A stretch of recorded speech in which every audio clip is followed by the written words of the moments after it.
Sometimes different companies use different depreciation policies, even though they have the same underlying assets. This was the case in British Airways versus Lufthansa back in the day. So I take 1 year here and look at the return on assets for these companies. Looking at return on assets 2020 for these firms, it doesn't look so bright, but back in the day, British Airways had 5.9 and Lufthansa 3.5. So just looking blindly at this, we would say British Airways is the superior one, almost twice as high return on assets. Looking closer at depreciation policies, we can see that British Airways, they have different types of airplanes. They say that they depreciate them over quite a long period, 18 to 25 years, depending on the aircraft, and use a 15% residual value. Okay, we get that. For Lufthansa, they say that they have the similar kind of fleet, but they use depreciation times of 12 years and the similar 15% residual value.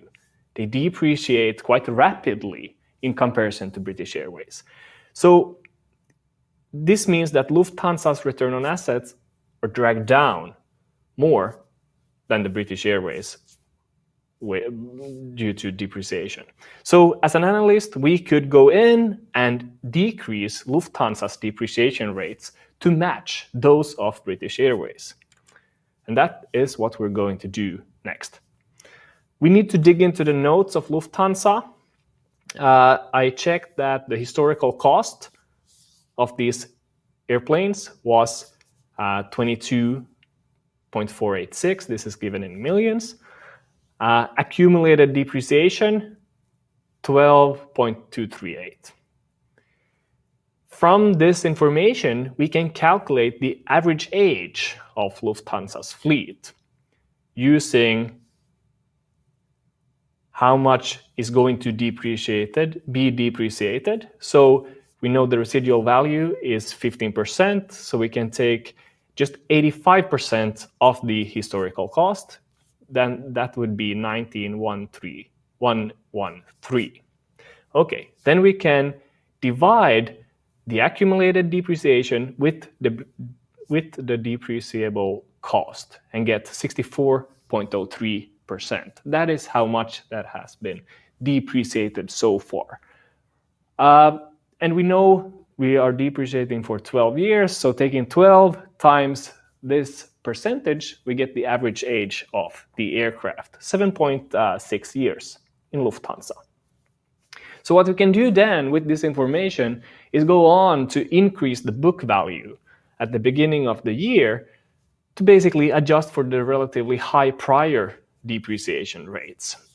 So if Lufthansa would have been using the same life and salvage estimates as British Airways, in this case 4.5%, which is then taken from this 18 to 25 years and 15% residual value. So given the average age of the Lufthansa fleet, accumulated depreciation would have been 7.775. So where do I get this number? Well, I take it from this average age of the aircraft times the depreciation rate of British Airways times the historical cost. So what I get then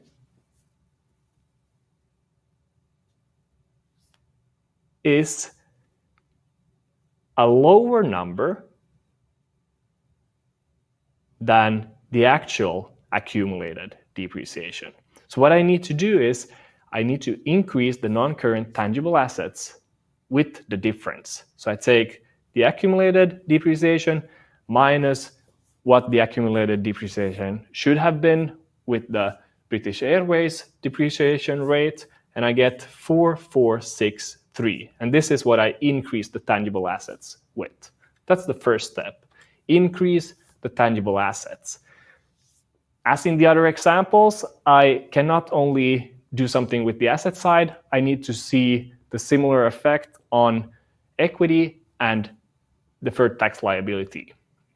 So here I use the 25% marginal tax rate of Lufthansa and make this offsetting adjustment to deferred tax liability, which is 25% of this adjustment to the assets, and the rest goes to shareholders' equity.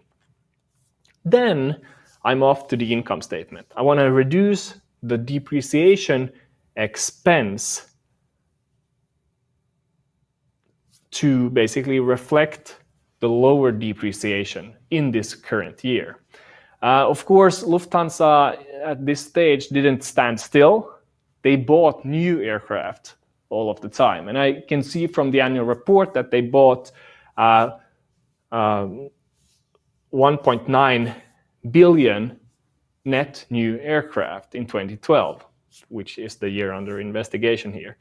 And it was acquired throughout the year, we can assume. So for simplicity, we can assume that this new aircraft is only requiring half a year of depreciation.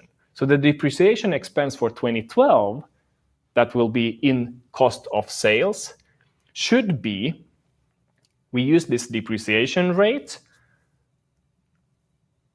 4.5%. Take that times this historical cost, plus this new part of the new aircraft. So 4.55 out of the historical cost and the new aircraft. That gives us 1.055 billion.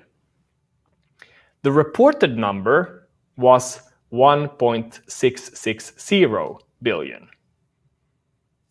So the difference between these two numbers is 605 million, and that is the number that cost of sales should decline with if we're doing this adjustment. There's a final thing that we need to do as well. We need to increase the tax expense, net profit, and the balance sheet values for equity and the deferred tax liability based on this adjustment of 605 million. So using the marginal tax rate of 25% once again, tax expense goes up by 25% out of 605 because we decreased cost of sales, decreased expenses. That means a higher taxable income and a higher tax expense. Okay. On the balance sheet, we also need to do something. So the corresponding number, 151, will also be increased on deferred tax liability, and the rest, like 605 minus 151, goes to shareholders' equity.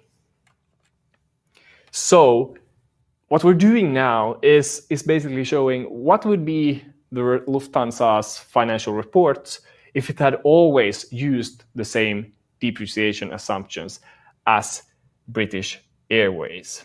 So it's not reflecting a change in the assumptions for the current year and going forward. But if we do this, we will now maybe better be able to compare return on assets for these two companies. So we can improve the comparability, so to say.